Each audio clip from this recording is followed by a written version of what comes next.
मानव समाचार, मानवता के हक में। आप देख रहे हैं मानव समाचार। दीनदयाल रोड इलाके में एक निर्माण स्थल पर दो मजदूरों के बीच खाना गिराने को लेकर विवाद हुआ, जो हत्या में बदल गया। मृतक गौरव जगत जबकि आरोपी जयसंग मांझी को पुलिस ने गिरफ्तार कर लिया।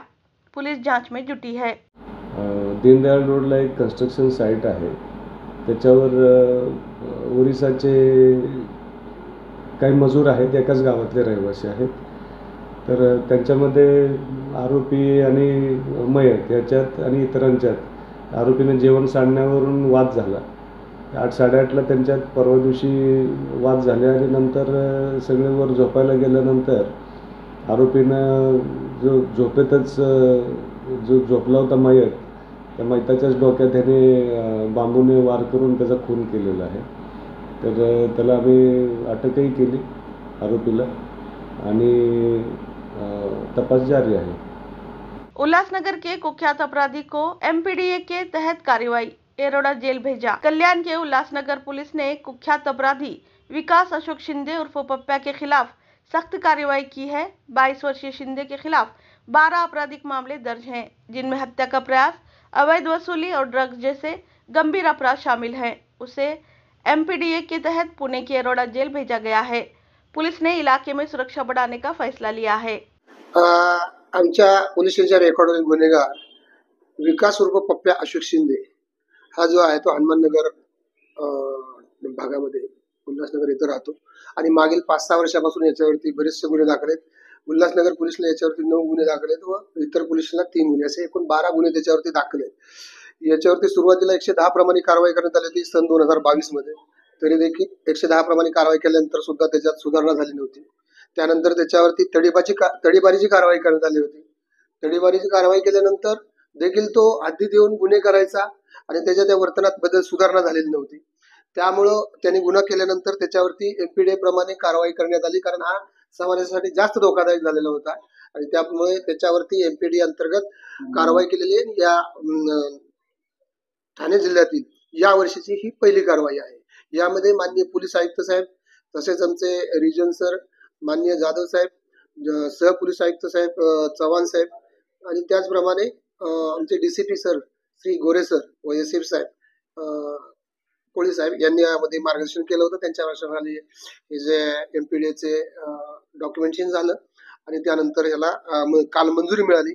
काल माननीय पोलीस आयुक्त साहेबांनी मंजुरी दिल्यानंतर याला रात्रीच ताब्यात घेऊन त्याला आज रोजी येरवडा जेलमध्ये दाखल करण्यात आलेलं आहे। या कामी आमचं जी टीम आहे, क्राईम पीआय गोडसे साहेब, तसेच तपास पथकाचे नवले पीएसआय नवले व त्यांची टीम यांनी रात्रभर याच्यावरती काम केलं आणि आज त्याला येरवडा येथे पोहोचवण्यात आलेलं आहे। आता तो जेलमध्ये जेलबंद झालेला आहे।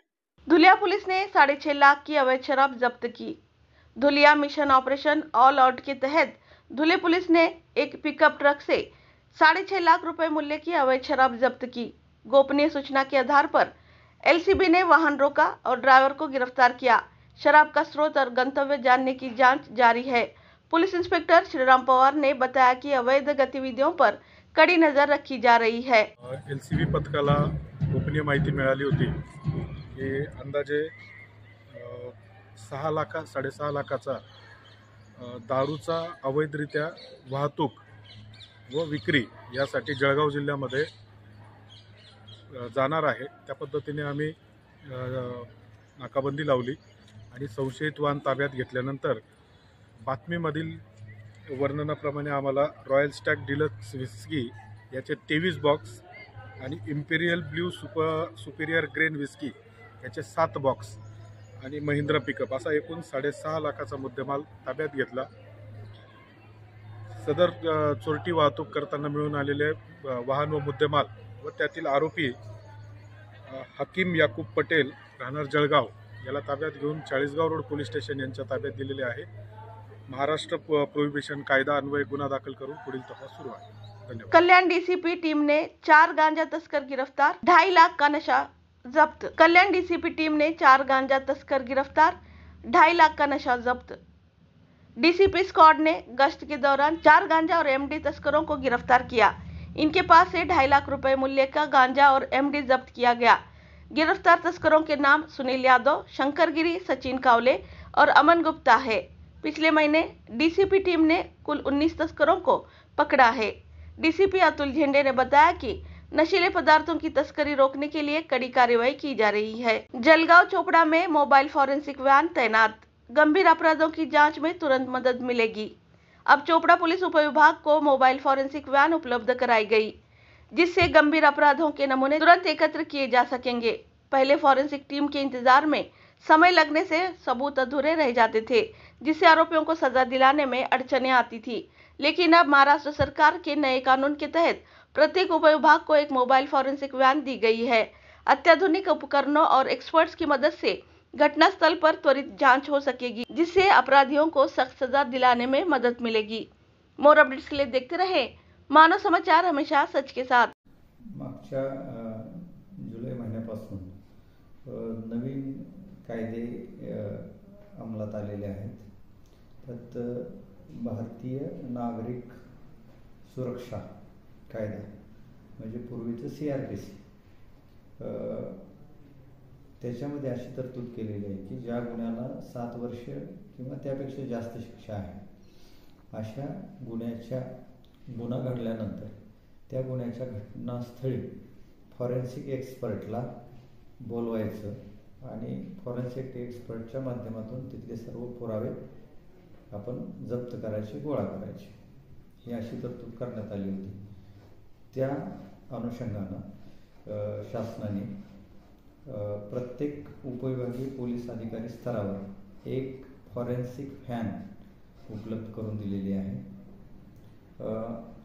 या व्हॅनमध्ये जे घटनास्थळी आमचे पुरावे असतात, जसं रक्त पडलेलं असते, अजून काही केस असतात, अजून अन्य काही पुरावे असतात, बोटाचे ठसे असतात, हे असतात, तर हे जे घटनास्थळावरचे जे काही पुरावे आहेत ते तपासी अंमलदार जे असतात ते तेवढे त्यामध्ये ते तज्ज्ञ नसतात। पण हा जो त्या गाडीमधला स्टाफ आहे, त्या गाडीमध्ये एकूण 4 लोक आहेत। Assistant chemical analyser, scientific assistant, attendant आहे आणि एक ड्रायव्हर आहे। ही 4 लोकांची टीम राऊंड द क्लॉक म्हणजे 24 तास राहणार आहे। 12 तास 4 लोक, 12 तास दुसरे 4 लोक, म्हणजे असा 8 लोकांचा स्टाफ त्या गाडीसोबत आहे।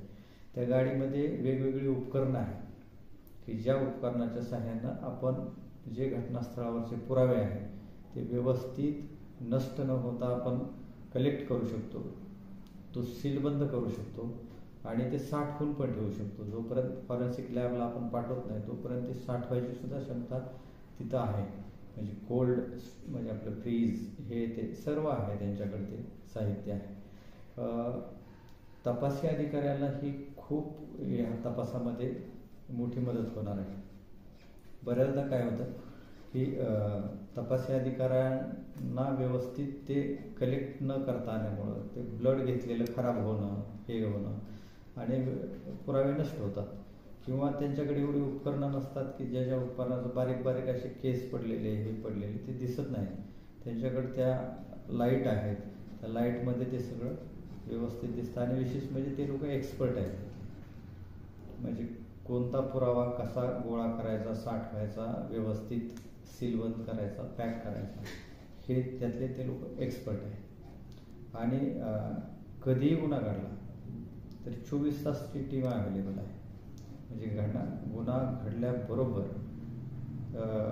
ज्याला 7 वर्षापेक्षा जास्त शिक्षा आहे ते पोलीस स्टेशनचे लोक कॉल करतात आणि त्याप्रमाणे गाडी त्या ठिकाणी जाते, घटनास्थळाचं सगळं निरीक्षण केलं जातं आणि त्याप्रमाणे पुरावे गोळा केले जातात। तपासामध्ये खूप ह्याची मदत होणार आहे आणि विशेषतः या पुरावे व्यवस्थित राहिल्यामुळे याला शिक्षेचं प्रमाण वाढण्यासाठी आपल्याला खूप मोठी मदत होणार आहे। याच्यामुळं अतिशय चांगली सुविधा महाराष्ट्र शासन यांनी आम्हाला हे करून दिलेली आहे आणि ह्याचा पोलीस इन्व्हेस्टिगेशन तपासामध्ये खूप मोठी मदत होणार आहे। ओके।